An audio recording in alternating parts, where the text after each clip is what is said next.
भोजपुरी के शेक्सपियर कहे जाने वाले भिखारी ठाकुर की आज जयंती है। भिखारी ठाकुर का जन्म 18 दिसंबर साल 1887 को मूलतः बिहार के छपरा के गांव कुतुबपुर के एक हजाम परिवार में हुआ था। जयंती है, आज ही के दिन उनका जन्म हुआ था और हम सारणवासियों के लिए यह आत्म गौरव का, आत्मबोध का एक सांस्कृतिक दिवस है और भोजपुरी प्रदेश भिखारी ठाकुर पर गौरव करता है और भोजपुरी भिखारी ठाकुर के साहित्य में सारण और भोजपुरिया समाज झलकता है, दिखाई पड़ता है। वह हमारी अस्तित्व और अस्मिता से जुड़ा हुआ प्रश्न है। इसलिए आज का जो दिन है, इसे मांग करते हैं सरकार से, और बिहार सरकार से मैंने आग्रह किया था और उसने 8वीं अनुसूची में शामिल करने के लिए केंद्र सरकार को प्रस्ताव भेज दिया है। केंद्र सरकार से हम लोग मांग करते हैं कि चूंकि भोजपुरी समाज का देश के राष्ट्रीय आंदोलन से लेकर इसके देश के आर्थिक ढांचे को मजबूत करने में बड़ी भूमिका है और जिसका प्रतिनिधित्व भिखारी ठाकुर करते हैं, तो उनके जन्मदिन पर हम लोगों की ये मांग है सारणवासियों की कि भोजपुरी को 8वीं अनुसूची में शामिल किया जाए और जो भोजपुरी क्षेत्र के अंतर्गत आने वाले जितने विश्वविद्यालय हैं वहाँ शोध कार्य किया जाए।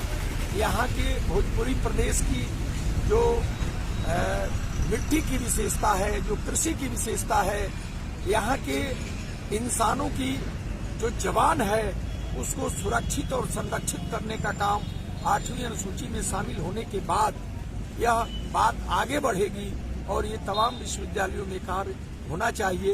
यही हम लोगों की आज के दिन इस बात को हम लोग याद करते हैं और मानते हैं। सर,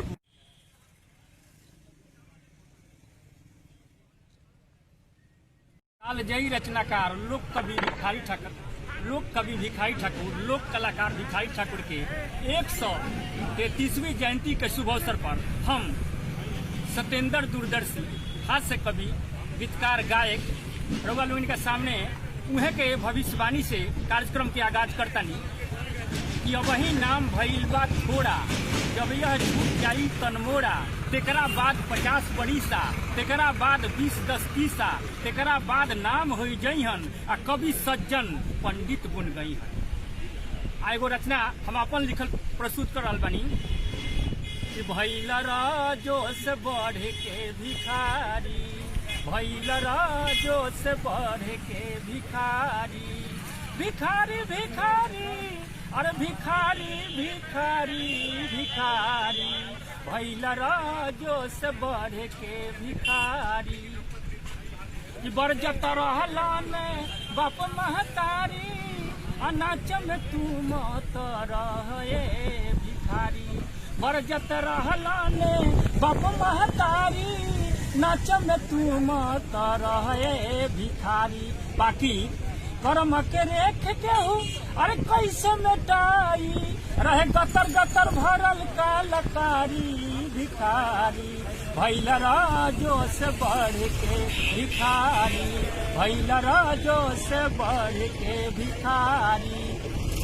रीति कुरीति पर नाटक बनवला, भोजपुरी भाषा के अलख जगवला। रीति कुरीति पर नाटक बनवला, भोजपुरी भाषा के अलख जगवला।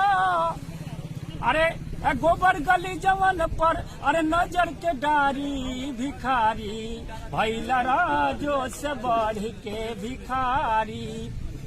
कि निर्माता निर्देशक अभिनेता अभिनेत्री आदि अंत राम नाम उचारी गईल तारी। अरे सत्येंद्र दूरदर्शी कहे कलम चला के, अरे सच हूँ तू रहला अवतारी भिखारी। भइल राजो से बढ़ के भिखारी। कि डगरिया जो हते ना हो, अरे डगरिया जो हते ना हो, डगरिया जो हते ना, ए अरे डगरिया जो हते ना हो, डगरिया जो हते ना हो, डगरिया जो हते ना, अभी तटाट अठ पहरिया हो, डगरिया जो हते ना, बीत ताट अठ पहरिया हो, डगरिया जो हते ना, ए डगरिया जो हते ना हो, अरे डगरिया जो हते ना हो, डगरिया जो हते ना, बीत ताट अठ पहरिया हो, डगरिया जो हते ना। धोती धोती पट धरिया लेके, अरे कान्हा पर चदरिया हो, बबड़िया झर के ना, ए बबड़िया झर के ना, त घूमत होई है शहर बजरिया हो, बबड़िया झर के ना, घूमत होई है शहर बजरिया हो, बबड़िया झर के ना। अंगा माया माया जाल में फंस के रखेलिन का बस में आके देखिए एगो लाइन कैसन बा कि जिना हमरा जरिया में, अरे लगवले बारी अरिया हो, चकरिया दर के ना, अरे जीना हमरा जरिया में, लगवले बारी अरिया हो, चकरिया दर के ना, ए चकरिया दर के ना, तो दुख के होता जत सरिया हो, चकरिया दर के ना, दुख के होता जत सरिया हो, चकरिया धर के ना। अरे कहता भिखारी मनवा, अरे करे हर घरिया हो, नजरिया भर के ना, अरे कहता भिखारी मनवा, अरे करे हर घरिया हो, नजरिया भर के ना, ए नजरिया भर के ना, तो देखती अरे पियऊ के पंजरिया हो, नजरिया भर के ना, देखती पियऊ के पंजरिया हो, नजरिया भर के ना। आई कैसे बा कि प्यारी देश तनी देखे द हमके, प्यारी देश तनी देखे द हमके, प्यारी देश तनी देखे द हमके। आवते जाते में